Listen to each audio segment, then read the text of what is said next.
اگر آپ کو میری یہ ویڈیو پسند آئے تو like, comment and share, subscribe کرنا مت بھولیے۔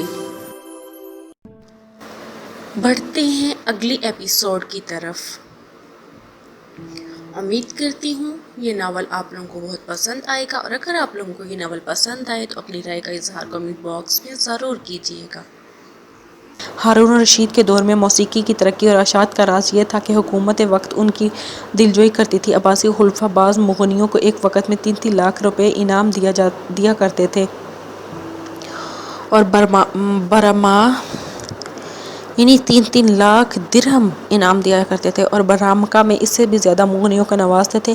اس وجہ سے اس دور میں گانے والوں اور گانے والیوں نے کمال کی ترقی کی۔ ہارون الرشید نے فنی ترقی اور کمال کے اعتبار سے مغنیوں کو مختلف طبقات میں تقسیم کیا۔ ان میں اول، دوئم اور سوم طبقات تھے، اور ان طبقات کے مطابق ان میں انعامات کی تقسیم ہوا کرتی تھی۔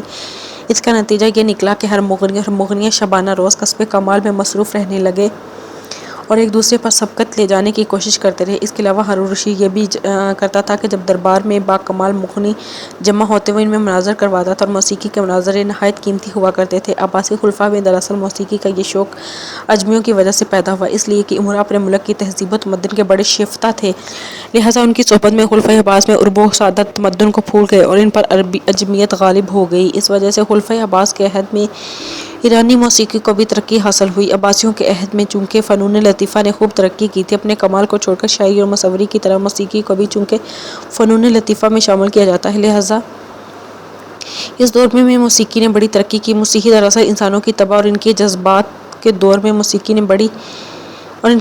کے طور پر ڈھالتی ہے، اور ایک باکمال معنی گویا اپنے زیر بم دلکش دھن سے اسی خیال اور جذبہ کو خوش اسلوبی سے انجام دیتا ہے کہ روح پھڑک اٹھتی ہے۔ اسی بنا پر لوگ موسیقی کو جادو کا نام دیتے ہیں۔ بعض لوگوں کا خیال ہے کہ انسان اشرف المخلوقات ہے، اس کے ذکر کو چھوڑیے، اس پہ تو متاثر ہونے کا مادہ فطرتاً موجود ہے۔ موسیقی سے حشرات الارض وغیرہ بھی متاثر ہوئے ہیں، اور جس طرح لوگوں میں مشہور ہے کہ سانپ سپیرے کی بین کی اس طرح مستانہ بڑھ بڑھ کر چومتا ہے، اس کے سامنے سر نیام جھونکاتا ہے۔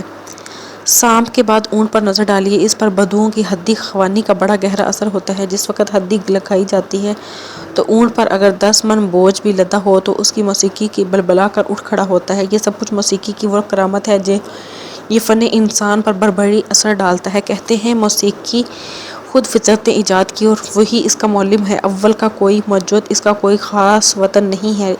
ابتدا میں یہ فن خوردہ ہوتا ہے، پھر تہذیب و تمدن آغوش میں پرورش پاتا رہا۔ بعض لوگ کہتے ہیں کہ بلحاظ قدامت اور جامعیت کے ہندوستان کی موسیقی سب سے افضل ہے، اور ہندوؤں کے اعتقاد کے مطابق اس کے موجد اور یہی سبب ہے کہ ہندوستان میں موسیقی جزو عبادت ہے، اور یہی اس کی ترقی کا راز بھی ہے، جس کی تقلید ہندوؤں کی مذہبی کتابوں، رق و دید اور زمانہ معبد کے بیجنوں سے ہوتی ہے۔ بڑے بڑے مندروں میں پروہتوں کے سامنے پری جمال لڑکیاں ناچتی گاتی تھیں، اور ہندوستان کی تاریخ بتاتی ہے کہ ہندو مذہب کے زیر سایہ شمالی ہند، متھرا، اجودھیا اور بنارس موسیقی کے مرکز تھے۔ علمی قدردانی کے لحاظ سے دکن میں بجانگر کی راہ جہاں بھی موسیقی کے دلدادہ تھے۔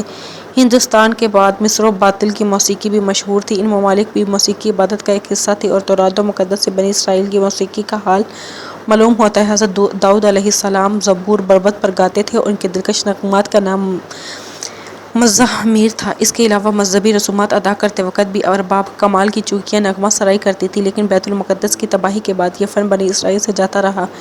مصر اور بابل کے علاوہ یونانیوں نے بھی موسیقی کو علمی حیثیت سے ترقی دی، اور حکمائے یونان نے اس فن میں مخصوص کتابیں لکھی اور آلات بھی بنائے۔ یونانیوں کا موسیقی میں ترقی کا دوسرا سبب یہ ہوا کہ یونانیوں نے رقص و سرور اور شاعری کو بھی مذہب کا جز قرار دیا، اور یونانی شعراء بھی عربوں کی طرح مشہور میلوں میں نظم کو گا کر پڑھا کرتے تھے۔ موسیقی کے فن میں یونانی مصریوں کے شاگرد ہیں، جبکہ رومن یونانیوں کے شاگرد ہیں۔ مسلمانوں نے اپنے عروج کے زمانے میں دونوں قوموں کی موسیقی سے فائدہ اٹھایا تھا۔ دراصل موسیقی ایک عملی فن ہے، اور اس کا تعلق ہر قوم کی زبان، لہجہ اور گلے کی آوازوں پر منحصر ہے۔ جب قومیں اپنے مرکز سے نکل کر دوسرے مقامات پر آباد ہوتی ہیں، اس وقت زبان اور لہجہ میں فرق آ جاتا ہے، اور موسیقی میں تغیر و تبدل پیدا ہوتا ہے۔ یہی سبب ہے کہ جب عرب و عجم شام میں آباد ہوتے ہیں تو ان کی قدیم موسیقی میں فرق آ گیا ہے، اور یہی حال ایرانی موسیقی کا ہندوستان میں بھی ہوا ہے۔ بعض لوگوں کا خیال ہے، یا بعض لوگوں کا خاص کر ایرانیوں کا خیال ہے کہ موسیقی کا لفظ موسیقار سے نکلا ہے۔ یہ ایک پرندہ تھا جس کی چونچ میں 7 بڑے سوراخ تھے اور ہر سوراخ سے 70 راگ نکلتے تھے، لیکن علمی تحقیقات نے اس روایت کو غلط ثابت کیا۔ دراصل موسیقی کا لفظ میوسز ہے۔ اس کی کچھ تفصیل اس طرح ہے: یونانی دیوتا زیوس کی 9 بیٹیاں تھیں جو کہ میوسز کہلاتی تھیں۔ یہ مختلف علوم و فنون کی موجد تھیں جن میں ادب و شاعری، نغمہ و سرور بھی داخل تھا۔ اسی بنا پر موسیقی کی عام نسبت تو میوسز کی طرف ہوتی ہے۔ یہی لفظ مختصر ہو کر موس رہ گیا تھا، جس پر یونانیوں نے حرف نسبت کاف کا اضافہ کرکے موسک، چنانچہ یہی لفظ برطانیہ میں میوزک، فرانس میں میوسیک، اٹلی میں میوساکا، جرمن میوزک، عربوں نے میوسیک پر ہائے نسبت آخر میں اضافہ کرکے اسے موسیقی بنا دیا۔ کہتے ہیں عربوں میں موسیقی کا رواج قوم عاد سے شروع ہو چکا تھا، اس لیے قوم دو مغلیوں کا ذکر ملتا ہے۔ آغاز بحث نبوی تک ایک امیر حمزہ کی بزم میں گانا ہوا تھا۔ نبی کریم صلی اللہ علیہ وسلم کے داخلے پر مدینہ پر انحصار لڑکیوں نے رفع طلع البدر علینا کا مشہور ترانہ سنایا تھا۔ کہتے ہیں کہ ایک سفر میں جب رات ختم ہو رہی تھی تو حضور صلی اللہ علیہ وسلم نے شتر بانوں کا بھی راگ سنا تھا۔ مزید یہ کہا جاتا ہے کہ حضرت سعد بن وقاص غلام قدد آپ صلی اللہ علیہ وسلم کو گانا سنایا کرتا تھا، لیکن اس موسیقی کی حقیقت یہ ہے کہ بچیوں کو گانا گاتی کوئی گانا تھا جو شرع ممنوع ہے، بلکہ وہ خوش جوشی حقیقت کے پھول تھے جو لڑکیوں نے حضور اکرم صلی اللہ علیہ وسلم پر نچھاور کیے تھے۔ اسلام نے موسیقی کے اس حصے کو ممنوع قرار دیا جو قدیم زمانہ میں بتوں کے بطور عبادت کی ہوتی تھی۔ وہ راگ ممنوع ہیں جن سے فسق و فجور، بدکاری کے ابھرتے ہیں، لیکن اسلام حسن و صورت کو مخالف نہیں ہے، وہ لغویات کا ممانعت کرتا ہے۔ بعد کے دور میں صوفیوں نے موسیقی کو اپنا بنایا۔ ابتدا میں انہوں نے معتدل طریقہ اختیار کیا، لیکن جب وہ حد اعتدال سے گزر گئے تو علماء طریقت نے حرمت کا فتویٰ جاری کیا۔ مگر مشائخ جشت نے ہندوستان میں موسیقی کو بہت فروغ دیا، یہاں تک کہ ایک صوفی کارنر ہے کہ الغناء غدارۃ الارواح، یعنی گانا روح کی غذا ہے۔ الغناۃ غذارۃ الارواح۔ بہرحال اس طبقہ میں ساز و نغمہ کو مفرح قلب و روح کا خیال کیا جاتا ہے۔ کہتے ہیں کہ حضرت عثمان کے دور میں جو پہلا مغی ہوا تھا واپس تویز تھا۔ تویز چھوٹے کہتے ہیں۔ اس تویز نے کہتے ہیں عربی اصولی موسیقی کے تحت راگ گائے۔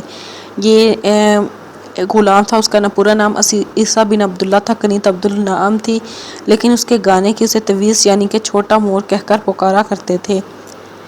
سننے کے بعد قصر کے کمرے کی طرف روانہ ہوا تھا۔ اس وقت زرداوی کسرہ میں داخل ہوا۔ اسے دیکھ کر ہارون رک گیا، اس لیے کہ ہارون رشید کی نگاہ میں ایک ندیم اور مصاحب کی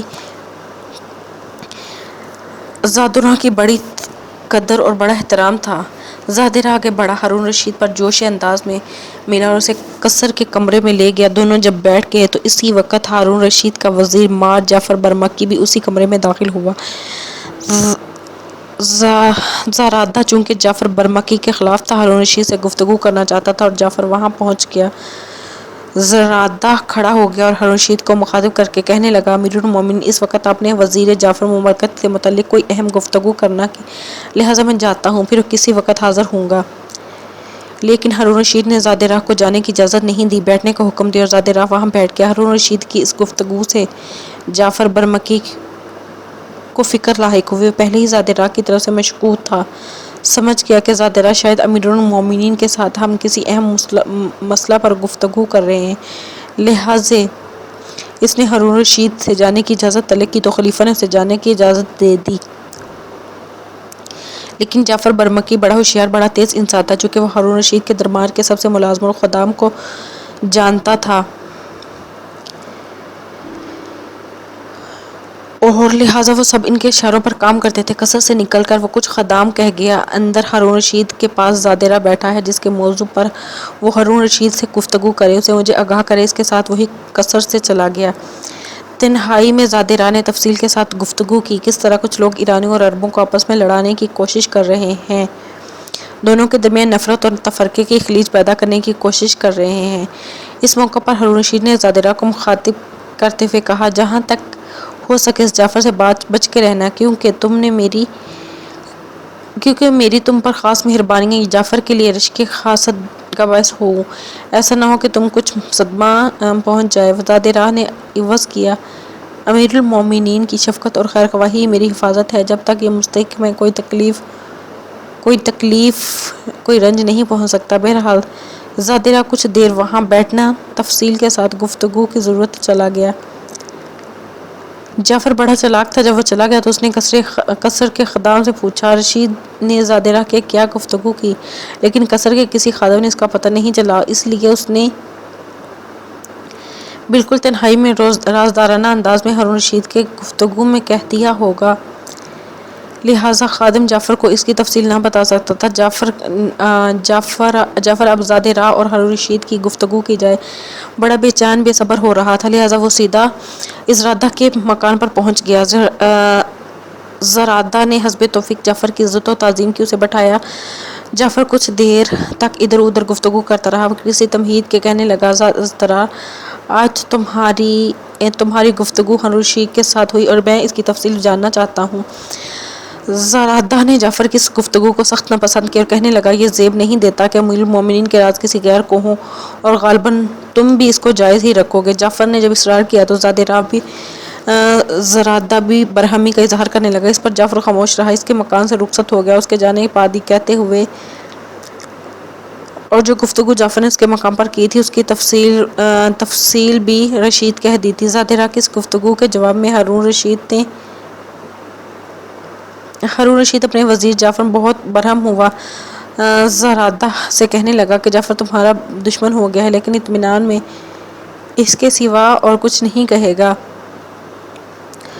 جب جعفر کو خبر ہوئی کہ زرادہ دن بدن ہارون رشید کے نزدیک سے نزدیک ہوتا جا رہا ہے اور اس کا مخالف بھی ہو چکا ہے، تب جعفر برمکی نے ہارون رشید کے اندر سارے خدام اور مصاحبوں کو انعام و کرم سے نواز دیا تھا۔ اندر سارے خدام اور مصاحبوں کو انعام و کرم سے نوازا جائے گا۔ جب باپ کو بھی زیادہ ہارون رشید سے ملنے کے لیے آیا کریں، اسے کہہ دیا جائے کہ اب ملاقات وقت گزر چکا ہے، اسے کہہ دیا جائے اور اس کے خلیفہ کے پاس کسی کو حاضر ہونے کی اجازت نہیں۔ اس نے قصر کے سارے ملازموں کو بھی یہ کہہ کر سنا دیا کہ جب ہارون رشید زادرا کے لیے پوچھے تو کہہ دینا کہ زرادہ ان دنوں بیمار ہے۔ ساتھ ہی جعفر نے محل کی خدام کو بھی بھاری انعامات دیتے ہوئے یہ بھی کہہ دیا کہ چند دن بعد خلیفہ سے یہ بھی کہہ دینا کہ بیچارے زرادہ کا انتقال ہو چکا ہے۔ چنانچہ جعفر برمکی کے حکم کے مطابق سب نے ایسا کیا، اور جب خلیفہ ہارون رشید کو زرادہ کے انتقال کی خبر پہنچا تو سن کر اسے بڑا دکھ اور افسوس ہوا کہ اس کے اہل و عیال کے لیے اس نے وظیفہ مقرر کیا۔ اب جو لوگ جعفر کے ساتھ اس سازش میں شریک تھے ان کو اس صریح جھوٹ سے خوش پیدا ہوا کہ ایسا نہ ہو کہ یہ راز کھل جائے، اس لیے سب کو یہ فکر ہوئی کہ تو زرادہ کو حقیقی معنوں میں قتل کر دینا چاہیے، اسے جلا وطن کر دینا چاہیے اور خلیفہ کو اس سے متعلق علم نہ ہو، یعنی کہ وہ باخبر رہیں۔ اتفاق ان دنوں عبداللہ ہاشمیوں کی سازش کی خبرات ملی، اور ساتھ ہی ساتھ عبداللہ ہاشمی ہارون رشید کے شکار کا مشیر تھا اور یہ جعفر برمکی کا دشمن تھا۔ عبداللہ ہاشمی عرب تھا، جعفر برمکی اس کی دشمنی کچھ اور امور کی بنا پر تھی۔ جب اسے خبر ہوئی کہ زرادہ کے خلاف قصر میں سازش تیار کی جا رہی ہے تو تب وہ جا کے زادرا سے ہلا اور سارے کا سارا اس نے بیان کیا۔ ساتھ ہی زرادہ کو تسلی دیتے ہوئے کہنے لگا، ہارون رشید اس کے متعلق تفصیل سے گفتگو کرے گا۔ چنانچہ ایسا ہی کیا گیا۔ جب شکارگاہ میں عبداللہ ہاشمی نے زرادہ کو ہارون رشید کے سامنے پیش کیا تو ہارون رشید بڑا خوش ہوا اور سمجھ گیا کہ یہ سب شرارتیں جعفر برمکی کی ہیں۔ جب شکار سے واپس آیا تو مجلس مرتب کی اور زرادہ کی زبانی سب حالات سنے۔ جعفر برمکی کی اس حرکت سے ہارون رشید کی نظروں میں گرا دیا تھا۔ اس کے بعد اسماعیل بن قاسم ایک دن شازیہ اور اپنے مسلح فوجیوں کے ساتھ کوہستان ارارات کے دامن میں اپنے پڑاؤ میں داخل ہوا۔ شازیہ کو لے کر اپنے خیمے میں آیا، گھوڑے اس چھپر تلے بندھوا دیے تھے۔ پھر شازیہ کو مخاطب کر کے کہنے لگا، خاتون، یہ میرا خیمہ ہے، میں جانتا ہوں تم تھکاوٹ محسوس کر رہی ہوگی اور تمہیں بھوک بھی لگی ہوگی۔ سب سے پہلے تمہارے کھانے کا اہتمام کیا جاتا ہے، اس کے بعد تمہیں خیمے میں آرام کر لو، سستا لو، بعد میں اپنے چند مسلح جوانوں کے ساتھ تمہیں باکو شہر کی طرف روانہ کر دوں گا، تمہاری اور تمہارے بھائی کی حفاظت کا اہتمام بھی کیا جائے گا۔